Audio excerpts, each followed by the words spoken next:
Boa noite a todos. Que a paz de Jesus esteja em nossos corações, hoje e sempre. Bom, gente, essa noite eu gostaria de falar sobre uma afirmativa cristã, sobre o capítulo 7 do Evangelho segundo o Espiritismo. Bem-aventurado os pobres de espírito. Bom, quando Jesus, nosso mestre, afirma que não veio destruir a lei, mas dar-lhe cumprimento, ele não estava falando das leis dos homens. Ele estava falando das leis divinas, do Decálogo e os dois grandes mandamentos que ele, Jesus, como enviado celeste, revelou para toda a humanidade. O amar a Deus sobre todas as coisas e a teu próximo como a ti mesmo. Foi essa lei que ele veio cumprir. Lei de Deus, nosso Pai, que é todo amor e misericórdia para com todos os seus filhos.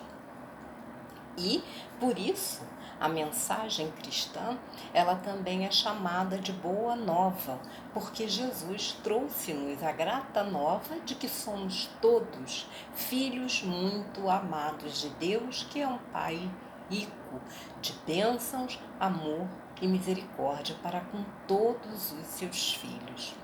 Mas uma coisa sempre me chamou a atenção no Decálogo, especialmente, porque nós sabemos que Moisés também foi um grande missionário que cumpriu muito bem suas missões, A primeira, que foi libertar o povo hebreu da escravidão no Egito, e a segunda, que foi revelar para a humanidade os 10 mandamentos das leis de Deus. Mas há uma contradição nas atitudes de Moisés, porque lá no 5º mandamento tem uma ordem muito clara: 2 palavras e uma ordem, sem deixar margem para dúvida: não matar.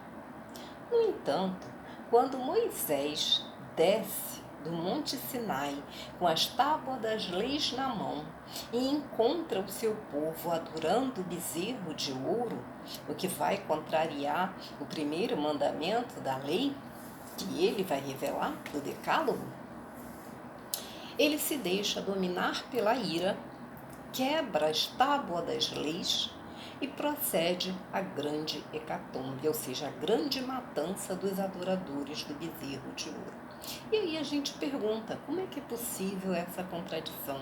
Ele estava com os mandamentos na mão, ele sabia o que estava escrito e, no entanto, ele cometeu esse equívoco. Bom, a única explicação possível que a gente encontra é que Moisés não era um espírito perfeito que estivesse no grau máximo de evolução. Embora ele fosse um homem de boa vontade, ele, como a maioria de nós ainda vinculados a esse planeta de provas e expiações, ele estava no seu processo de evolução. E assim ele se torna passível de falhas e comete esse equívoco. Para vivenciar ou cumprir a lei de Deus, a humanidade precisava de alguém, que estivesse no seu grau máximo de evolução, que conseguisse nos amar apesar das nossas imperfeições, ou seja, que tivesse a capacidade de amar elevada à potência máxima. E ele veio. Jesus veio cumprir a lei de Deus, que é uma lei de amor, e nos ensinar a vivermos dentro dessa lei do nosso Pai. E é interessante a gente observar que o 1º mandamento do Decálogo, ele é exclusivo para o povo hebreu. Eu sou o Senhor, vosso Deus, que vos tirei do Egito, da terra da escravidão, exclusivista ao povo hebreu. Mas os 2 grandes mandamentos revelados por Jesus é endereçado a toda a humanidade terrestre. E todos nós temos que nos enquadrar dentro dessa lei de amor de Deus, se quisermos encontrar a paz e sermos felizes. E quando Jesus afirma, lá no Sermão do Monte, entre outras afirmações, ele diz: bem-aventurados os pobres de espírito, porque deles é o reino dos céus. A primeira questão a ser esclarecida a respeito dessa afirmativa cristã é tentarmos entender o que Jesus quis dizer com pobres de espírito, porque geralmente nós usamos essa expressão em sentido inverso ao que Jesus quis dizer.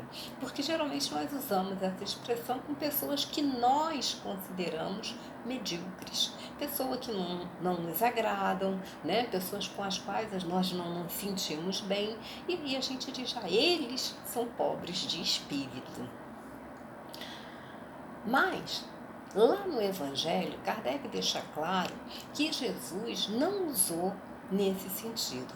Quando Jesus fala de pobres de espírito, ele não está falando daquelas pessoas que têm a inteligência limitada. Não. Ele está falando aqueles que são pobres, como diz o Divaldo, de orgulho, pobres de egoísmo, pobres de arrogância, e que muitas vezes não são nem considerados, vamos dizer assim, pelo mundo, porque são muitas vezes destituídos de quaisquer valor material. E nós sabemos que nesse mundo ainda materializado, animalizado que nós vivemos, o importante é o ter e não o ser. E é bom a gente lembrar, pensando em Jesus, que aquilo que nós temos pertence ao mundo, nós deixamos. Aquilo que nós somos nos pertence, nós levamos. E da mesma forma que o mundo faz essa diferença entre aqueles que têm e os que não têm, Jesus também faz essa diferença. Tanto que ele nos diz, não ajunteis tesouros na terra, onde a traça e a ferrugem corroem e consomem, e os ladrões roubam e minam. Ele está falando dos bens materiais, aqueles que estão conosco. Mas aí ele afirma, mas ajunteis tesouros no céu, onde nem a traça e a ferrugem corroem e consomem, e onde os ladrões não roubam e minam. E ele está falando de quê? Ele está falando dos bens espirituais. Mas como eu vou ajuntar tesouros no céu? Ajuntando os tesouros na nossa alma. Que tesouros são esses? A joia, a pérola da caridade, a pérola da humildade, que a gente tem tanta dificuldade de desenvolver, porque a gente vai ter que abrir mão do nosso amigo de velhas eras, do egoísmo. E é bom a gente lembrar que aquilo que nós temos material pertence ao mundo. Aquilo que nós somos espiritualmente pertence a nós. É aquilo que a gente pode chamar de patrimônio inalienável do espírito imortal, porque é dele e ninguém tira. E mais, nem ele pode transferir para seus amados por herança, porque é dele, porque nós sabemos que a ascensão espiritual ela é pessoal e intransferível. Então, esses bens espirituais que o espírito adquire é dele. Ninguém pode tirar. É disso que Jesus está falando. E tem uma outra afirmativa dele também, que essa afirmativa eu gosto muito hoje, que eu entendo, mas eu não entendia não. Me lembro que eu fugia de ouvir isso, eu não gostava de ouvir isso não. É quando ele afirma assim, está lá no Evangelho de Mateus. Mateus 13, 12, quando ele diz assim, porque aquele que tem, se dará, e terá em abundância, mas aquele que não tem, até aquilo que tem lhe será tirado. Quando eu via isso, eu ficava muito polvorosa, caramba, eu já nasci pobre, o que vai ser de mim agora? Vou perder tudo. Mas até que o morador explicou e eu consegui entender e me acalmar.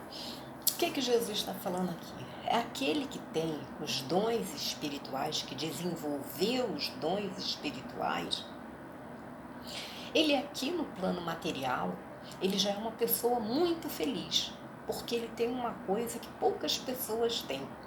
ele tem paz de espírito e de consciência. Então ele já é uma pessoa muito feliz. Ele desencarnou, que todos nós vamos desencarnar. Ele vai ser recebido no plano espiritual como um guerreiro, e como um guerreiro vencedor, porque ele venceu o pior de todos os nossos inimigos, que é o egoísmo e também seu filho legítimo, o orgulho. Então ninguém recebe um guerreiro vencedor de costa.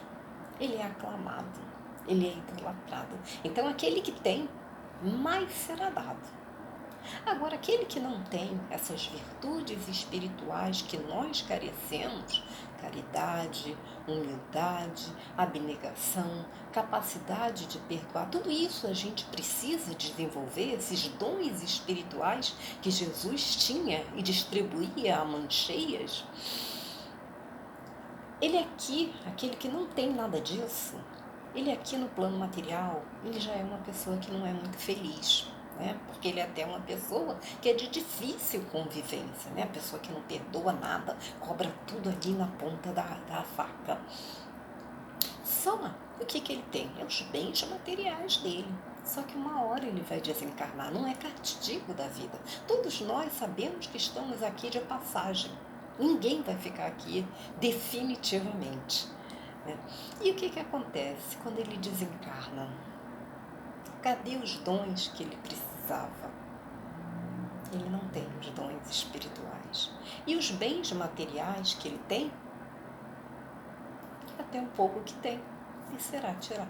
Era tudo que ele tinha. E um depoimento que mostra isso de uma forma clara está lá no Evangelho segundo o Espiritismo. Se não me engano é o capítulo 2, Meu Reino Não É Deste Mundo.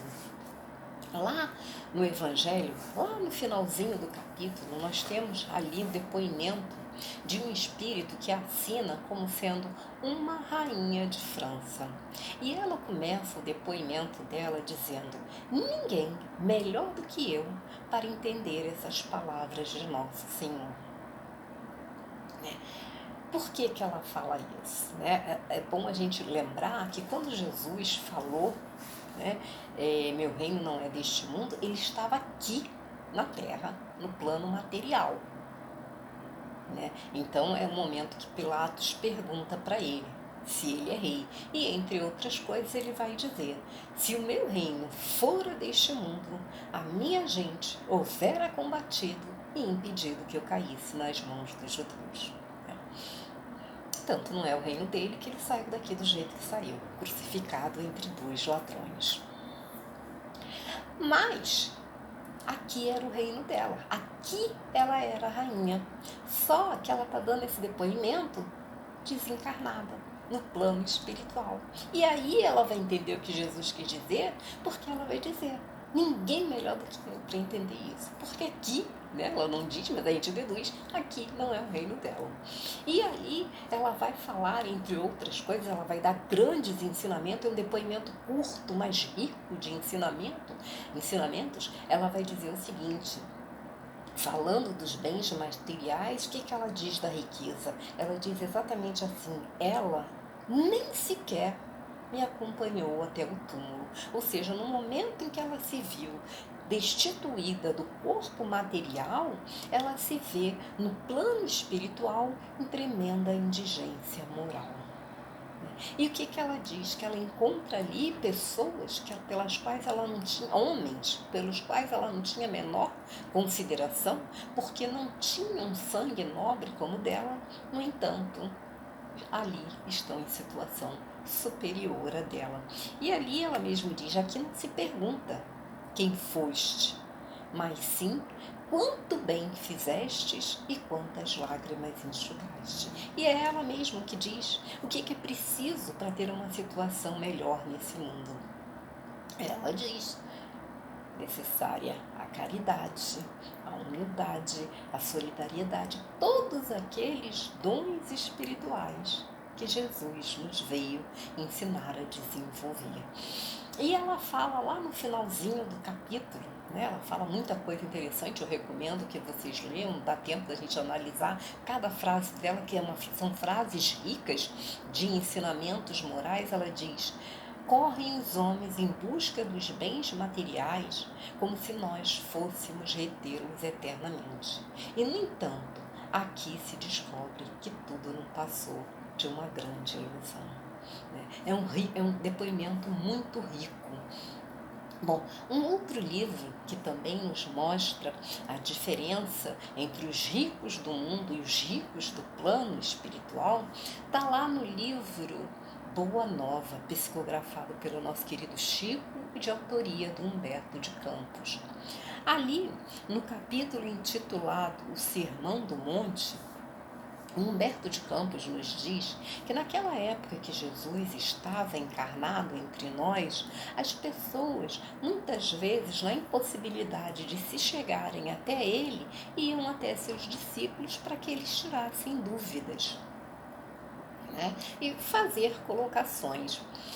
E Humberto de Campos nos diz que Levi, o apóstolo, é procurado por um grupo de pessoas, né, simples ali da comunidade, que vão até ele se oferecer para ajudar Jesus na construção do reino de Deus na terra.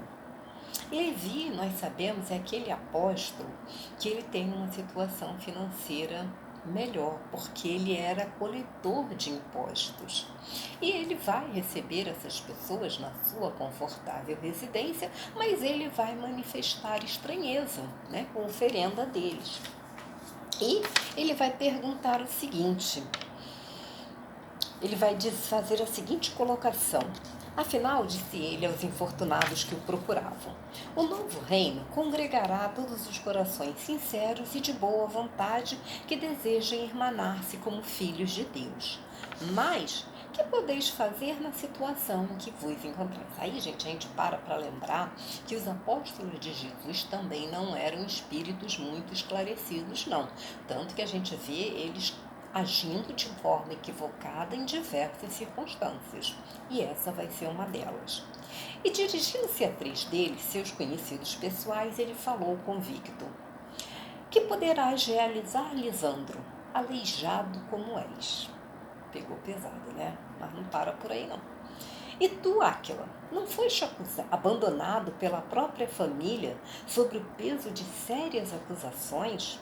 E tu, Pafos, acaso edificarias alguma coisa com as tuas atuais aflições? Um banho de água gelada no ânimo desses espíritos. Eles vão se retirar humilhados e cabisbaixos, né, com a forma como eles foram tratados. Só que eles se lembram que Jesus havia prometido fazer uma pregação no monte aquela tarde. Eles se retiram esperançosos que Jesus consiga, né, eliminar alguma das suas dúvidas, né, e levantar o ânimo deles, que ficou quebrado. Bom, passado alguns minutos desse evento, quem dá entrada na casa de Levi? Jesus em companhia de André. E é uma daquelas coisas que a gente diz assim, não tem nada de coincidência, alguma coisa, né, de alguma forma ele foi avisado do que se passou. E aí, eles começam a conversar. E Levi tem tanta certeza que ele agiu certo, que ele mesmo vai contar para Jesus o que foi que ele fez. E ele ainda vai fazer a seguinte pergunta discriminatória: que conseguiria o evangelho do reino com esses aleijados e mendigos? Quando ele fala isso, ele se lembra que os outros apóstolos de Jesus também são homens humildes. E aí ele tenta corrigir o que ele fala. Ele diz assim: é justo, esperemos alguma coisa dos pescadores de Cafarnaum. São homens fortes e desassombrados, e o bom trabalho lhes cabe.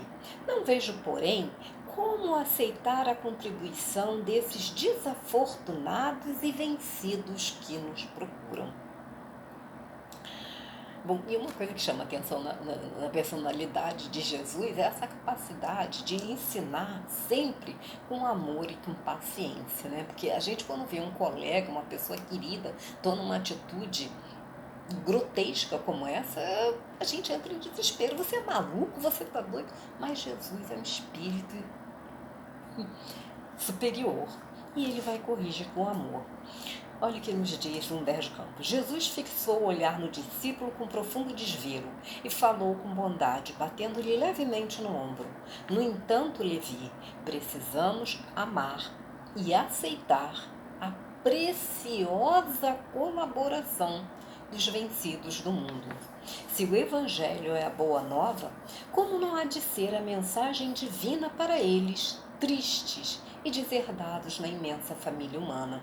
Os vencedores da terra não necessitam de boas notícias. Nas derrotas da sorte, as criaturas ouvem mais alto a voz de Deus. Agora, gente, preste atenção no que ele vai falar aqui, e é até isso que me faz ter medo de um dia encontrar com Jesus, porque essa capacidade dele de perceber o que nós temos em nosso interior. Olha o que ele pergunta, olha o que ele fala, buscando os oprimidos, os aflitos e os caluniados, sentimos-nos tão unidos ao céu nas suas esperanças, que reconhecemos na coragem tranquila que revelam um sublime reflexo da presença de nosso Pai em seus espíritos. E aí a gente lembra que Jesus não veio nos ajudar a construir o reino de Deus no mundo, na terra. Jesus veio nos ajudar a construir o reino de Deus no âmago dos nossos espíritos. É aí que ele tem que ser instaurado, para depois ser instaurado na terra, quando todos os homens aqui tiverem o reino de Deus no nosso interior. Por isso, lá na oração, o Pai Nosso, ele nos ensina a dizer, entre outras coisas maravilhosas, que o Pai Nosso é uma oração muito simples, mas muito profunda, se a gente analisar palavra por palavra. Ele nos ensina a pedir, venha a nós o vosso reino. Qual é o reino de Deus? É o reino do amor, é o reino da luz, é o reino da misericórdia infinita. E Jesus identifica no âmago desses espíritos destituídos de quaisquer valor financeiro, o reino de Deus. E ele continua, ele pergunta, já observastes algum vencedor do mundo com mais alta preocupação do que a de defender o fruto da sua vitória material? Aí a gente faz uma pausa para lembrar, porque pode dar a impressão muitas vezes que Jesus era contra a riqueza, né? Quando ele faz essa pergunta, já observaste alguém que seja rico se preocupar com outra coisa além da sua riqueza? Na realidade, a preocupação de Jesus não é só com a riqueza, mas é com o coração do homem, porque muitas vezes a pessoa rica, ela deposita todas as suas esperanças na sua fortuna, ela deposita na sua fortuna material toda a sua motivação para a vida, e muitas vezes a perda de um pequeno valor da sua fortuna é motivo para grande infelicidade, quando não a perda de toda a fortuna leva muitas vezes o espírito despreparado para enfrentar as adversidades da vida, a entrar pela porta falsa e ilusória do suicídio, querendo exterminar aquilo que nunca vai ser exterminado, a própria vida. É contra isso que Jesus se manifesta, não contra a riqueza, que é um dom de Deus, como todos os outros dons que nós possuímos. Aí, Levi vai se sentir comovido com as afirmações de Jesus, e ele vai dizer o seguinte, Senhor, minhas observações partiram tão só do meu intenso desejo de apressar a supremacia do Evangelho entre os que governam no mundo. Quando ele fala isso, ele deixa claro que a intenção dele é impor o reino de Deus aos poderosos, para que os poderosos imponham àqueles que não têm poder o seu reino, né? Através da força. E Jesus vai corrigir também dizendo, Levi, Quem governa o mundo é Deus e o amor não age com inquietação. Aí a gente vai parar para analisar essa frase, porque muitas vezes a gente duvida disso, né? Acontecem as coisas com a gente deposita a culpa no eu não sou feliz porque os políticos são corruptos. Não, nós não somos felizes porque nós estamos ainda num planeta de provas e expiações, já onde predomina a ignorância. Na medida que nós nos elevarmos espiritualmente, nós já vamos viver num mundo melhor, onde com certeza a felicidade vai estar. E é bom deixar claro, gente, que quando eu falo assim, a pessoa vai dizer, mas ela está se manifestando a favor dos políticos. Não, nada disso. Até porque, como espírita, nós sabemos que nós não precisamos nem defender, nem acusar ninguém. Nós sabemos que as pessoas se defendem ou se acusam através das suas palavras, das suas próprias atitudes. Elas marcam seu caminho. O que a gente quer deixar claro é que quem governa o mundo, quem reina absoluto, é Deus. E não existe abaixo dele nenhum outro poder. Tudo aquilo que nós passamos, que não está nessa existência a causa, está em existências anteriores. E graças a Deus que nós não lembramos, para não nos sentirmos humilhados com as atitudes infelizes que nós já tomamos no passado. É uma oportunidade bendita que Deus está nos dando de seguir o nosso caminho. Por isso Jesus martelou tanto a questão do perdão. Perdoa e segue teu caminho. Perdoa e liberta-te das algemas do ódio. Mas a gente ainda tem dificuldade, né? Todos nós temos, né?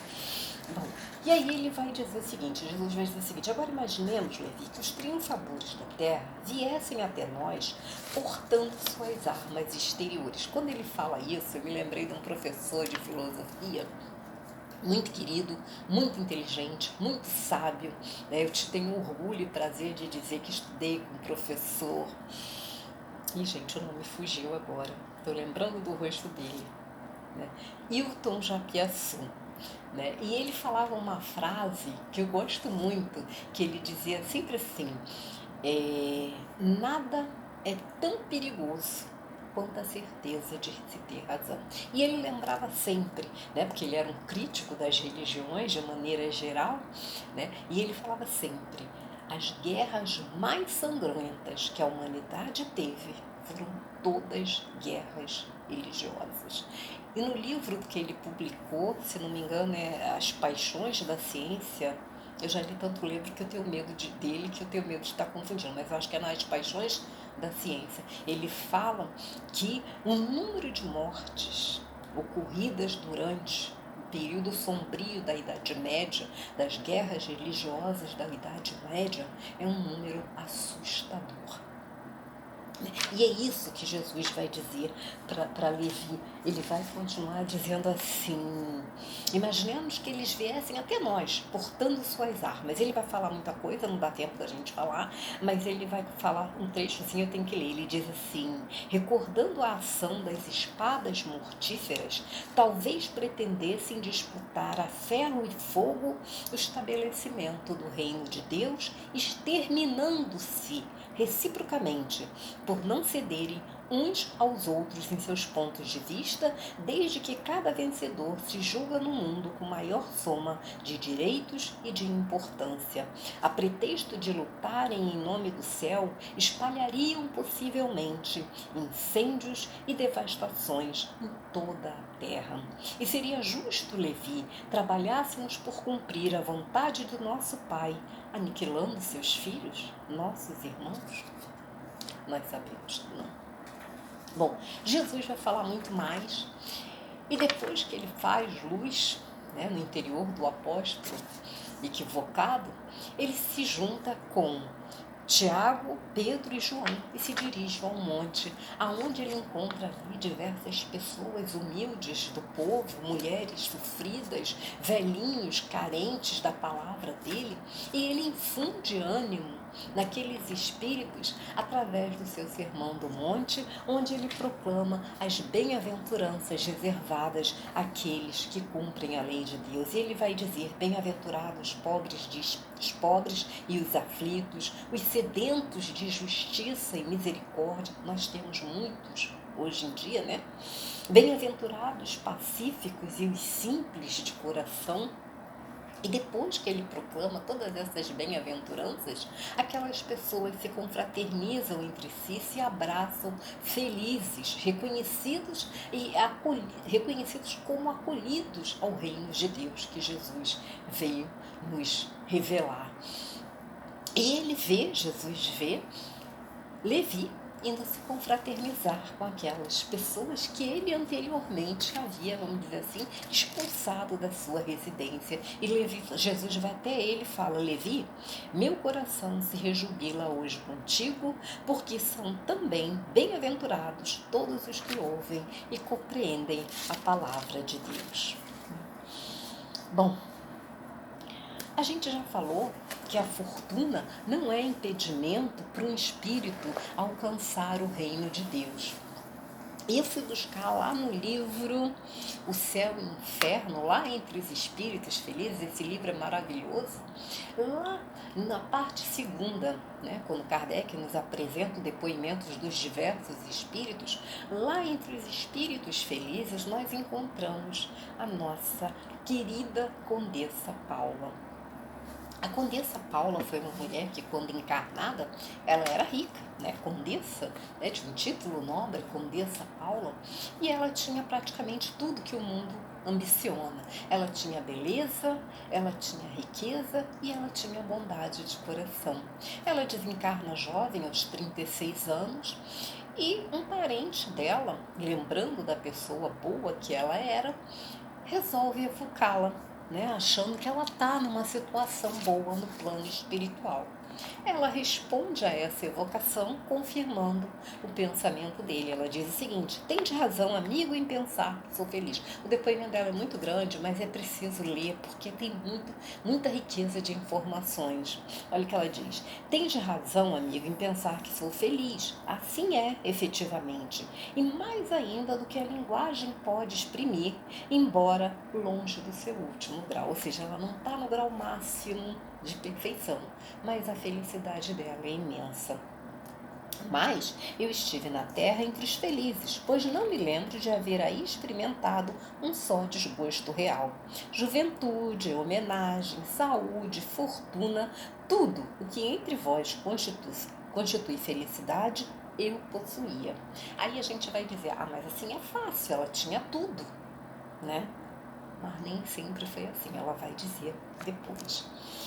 Aí ela pergunta: o que é, no entanto, essa felicidade que ela teve, né? Comparada a que desfruto aqui, esplêndidas festas terrenas em que se ostentam os mais ricos paramentos, o que são elas, comparadas a estas assembleias de espíritos resplendentes de brilho, que as vossas vistas não suportariam, brilho que é o apanágio da sua pureza. Os vossos palácios de dourados são... Aí, gente, quando ela fala isso, né, ela compara as festas que nós temos aqui, né, onde as pessoas ostentam ricos paramentos, e ela diz o quê? O que é essas festas comparadas que nós vemos aqui com espíritos iluminadíssimos? E ela ainda diz mais: espíritos resplendentes de brilhos que as vossas vistas não suportariam, brilho que é o apanágio da sua pureza. Aí eu lembrei da passagem do encontro de Paulo com Jesus. Exatamente isso que aconteceu. O que acontece quando Paulo está seguindo pela estrada de Damasco, indo em busca de Ananias para matar Ananias, né? Todos os cristãos que ele encontrasse pelo caminho, era o objetivo dele matar todos. Quem ele encontra no meio do caminho? Ele vê uma luz muito forte, né? E ouve a pergunta: Saulo, Saulo, por que me persegues? Ele vê o brilho que Jesus irradia. E o que acontece com ele? Fica tonto, cai do cavalo e fica cego. É o que ela fala aqui: brilhos que as vossas vistas não suportariam. E quando ela fala nessas festas nossas, né, em que se ostentam os mais ricos paramentos, eu fiquei até divagando, porque a maioria de nós gosta muito de joias, né? Eu, particularmente, meu sonho era entrar numa joalheria dessas riquíssimas e comprar joias. E eu fiquei divagando, imaginando, talvez esse desejo da gente de exibir joias, né, brilho, ouro, é uma forma, ainda que a nível de inconsciente, de compensar a falta de brilho que nós ainda possuímos em nossas almas. Né? E aí ela vai falar mais, ela diz assim: os vossos palácios de dourados salões, que são eles, comparados a estas moradas aéreas, vastas regiões do espaço matizada de cores que obumbrariam o arco-íris.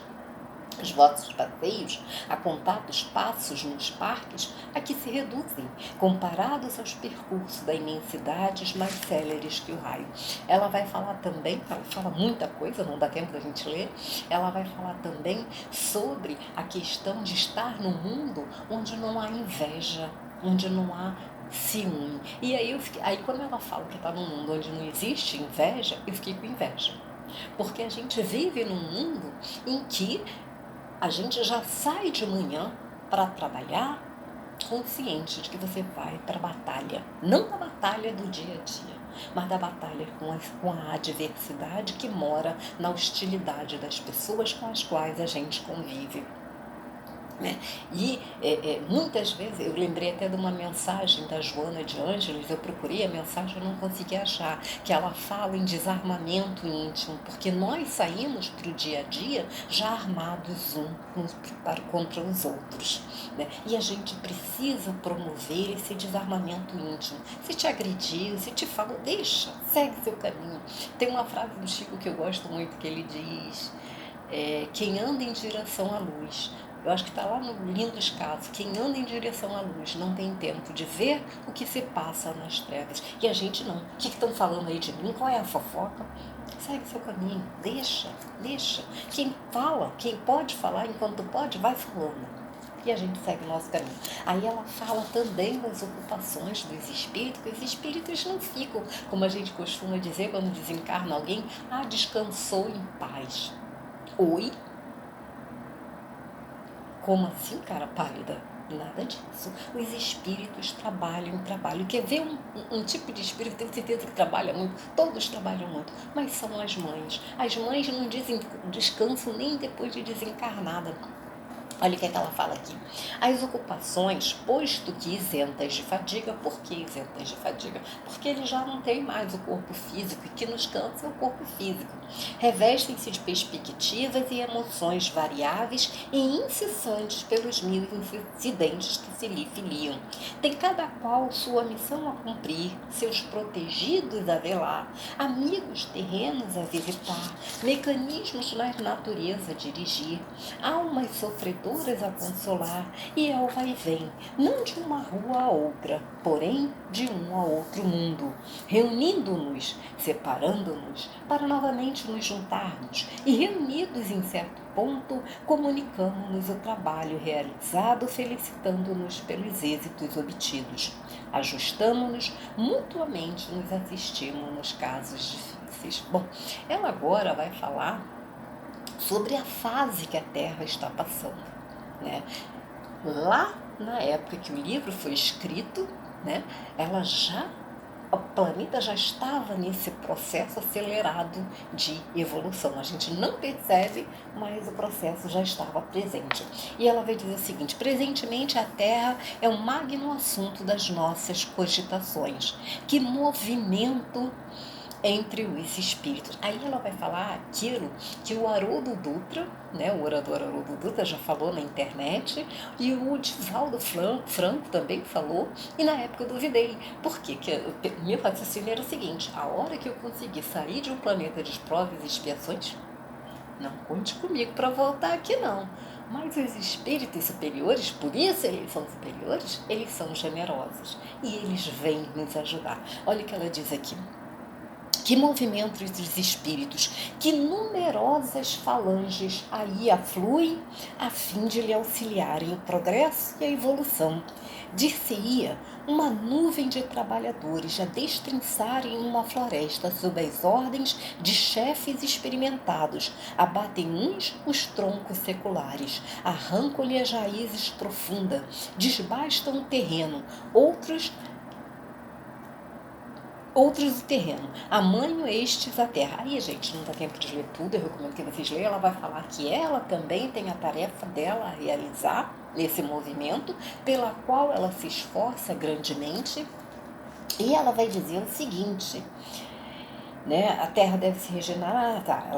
Ela vai falar como ela conseguiu chegar a essa posição elevada no plano espiritual. Ela vai dizer: não foi sem luta que alcancei a posição que ora ocupo na vida espiritual. E ficai certo de que a minha última existência, por mais meritória que porventura vos pareça, não era por si só e a tanto suficiente. Então ela não deve tudo àquela existência como condessa. Vejamos o que ela diz. Em várias existências, passei por provas de trabalho e miséria que voluntariamente havia escolhido para fortalecer e depurar o meu espírito. Dessas provas, tive a dita de triunfar. Então ela passou por provas de miséria. Nem sempre ela foi aquela condessinha, não.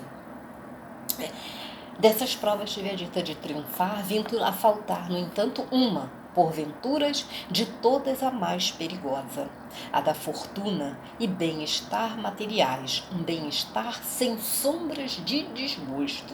Nessa consistia o perigo. Aí a gente pergunta, mas que perigo? Se ela não vai ter problema nenhum, qual o perigo? Aí está o problema. Emergir o homem velho, o orgulho, o egoísmo, aí está o medo. E aí ela vai dizer, e antes de o tentar, quis sentir-me bastante forte para não sucumbir. Deus, tendo em vista as minhas boas intenções, concedeu-me a graça do seu auxílio. Muitos espíritos há que, seduzidos por aparências presurosos, escolhem essa prova, mas, fracos para afrontar-lhe os perigos, deixam que as seduções do mundo triunfem da sua inexperiência. Aí ela vai mandar um recado para o parente dela que a gente aproveita para nós também. Ela vai dizer o seguinte assim: como eu, também vós tereis a vossa prova da riqueza, mas não vos apreceis em pedi-la muito cedo. E vós, outros ricos, tende sempre em mente que a verdadeira fortuna, a fortuna imorredoura, não existe na terra. Procurai antes saber o preço pelo qual podeis alcançar os benefícios do Todo-Poderoso. Deus é amor e misericórdia infinita. Se a gente conseguir desenvolver aquelas virtudes que Jesus veio nos ensinar, a gente já pode se dizer muito feliz. Bom, eu gostaria de encerrar, gente, lembrando que nós espíritas, algum tempo atrás, um certo tempo atrás, eu li numa revista famosa de grande circulação que nós espíritas, né, nós temos um grau de cultura assim elevado, né, nos colocando numa posição privilegiada em relação às pessoas que não tiveram oportunidade de estudar. E eu fiquei muito preocupada quando eu li isso, porque eu lembrei de uma frase do Emmanuel, quando ele diz que muitas vezes o elogio no caminho daquele que está caminhando com segurança, ele funciona muitas vezes como uma lata de óleo que você joga no caminho daquela pessoa, né? E isso é preocupante porque a gente pode passar a ter uma ilusão, uma visão equivocada a nosso respeito. E nós espíritas precisamos ficar atentos para não perder o nosso foco, porque qual é o nosso objetivo? Sermos servidor do Cristo, que é o mestre da caridade e da humildade. E nós, como conhecedores da doutrina dos espíritos, dessa grandeza espiritual, né, que é a nossa realidade, não nossa dos espíritos, não, mas de todos os filhos de Deus, nós precisamos estar dentro das casas espíritas preparados para receber qualquer pessoa, sempre com amor e com carinho, tendo como mestre nosso amado Mestre Jesus, que vai ser sempre o nosso exemplo. E a pretexto de uma inferioridade, de uma superioridade intelectual ilusória, e independente de qualquer situação financeira, a gente tem que receber todas as pessoas, todos, o rico, o pobre, o bonito, o feio, que nós consideramos feios, com carinho e com misericórdia. A Alcione, no romance Renúncia, aquele espírito elevadíssimo, ela fala que muitas vezes, no momento que ela está duelando verbalmente com alguém, ela fala que muitas vezes, quando um templo se enche de suntuosidade, ela imagina que Jesus está do lado de fora, atendendo aqueles que não podem entrar. E a gente tem que ver que Jesus, o maior expoente de luz que esteve entre nós, inquestionavelmente, ele veio até nós, completamente. Sendo o governador espiritual do planeta, ele veio até nós completamente destituído de quaisquer valor material.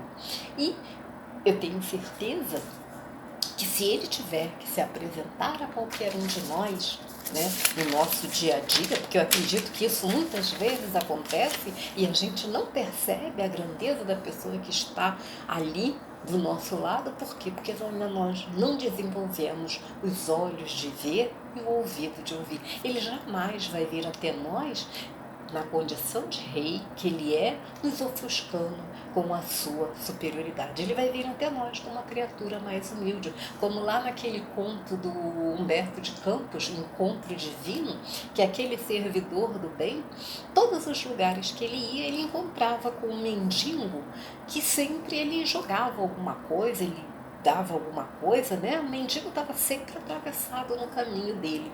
E ele só vai descobrir quem era aquele mendigo quando ele desencarna, que aí o mendigo diz para ele: eu recebi todas as suas bênçãos, mas o que eu queria, todas as suas dádivas, mas o que eu queria mesmo de você era o seu abraço. O mendigo era Jesus. Então a gente precisa ter muito cuidado, muitas vezes, naquele dia que você está irritado, trata mal uma pessoa. Imaginou? Depois de desencarnado, descobrir que aquela pessoa que você tratou mal era Jesus. E é ele mesmo que diz, né, que cada vez que nós tratarmos bem, né, um desses pequeninos, é a eles que nós acolhemos. Então, nesse momento difícil que nós estamos passando, abracemos-nos e abriguemos em nossas dificuldades. E Jesus afirma que seus discípulos serão conhecidos por muitos se amarem. A arrogância, a prepotência, o orgulho são a arma dos fracos de espírito, pobres de valores espirituais, embora muitas vezes ricos de bens materiais. Um instrumento do seguidor do Cristo é aquilo que ele nos ensinou: a humildade, a caridade e o amor que nos liga uns aos outros e principalmente a Ele. Quantos necessitados da luz do Cristo chegam na casa espírita demonstrando no olhar a angústia e o sofrimento? Socorramos em nome de Jesus. A gente que atende no atendimento, ou já atendeu no meu caso, você vê estampado no rosto de determinadas pessoas o pedido de socorro espiritual e a gente não pode atender. Eu estou com pressa, já estou perto de ir embora. Faz aquilo que o Chico fazia, senta, conversa, né? Dá uma pequena atenção, né? É isso que Jesus faria. Nesse momento de sofrimento e dor, todos nós, como nunca, precisamos da presença de Jesus. Estamos no nosso melhor momento de mostrar para Jesus quem somos e a que viemos. Que Jesus nos abençoe os nossos propósitos de elevação moral e nos dê força para vencermos a nós mesmos. Uma boa noite a todos.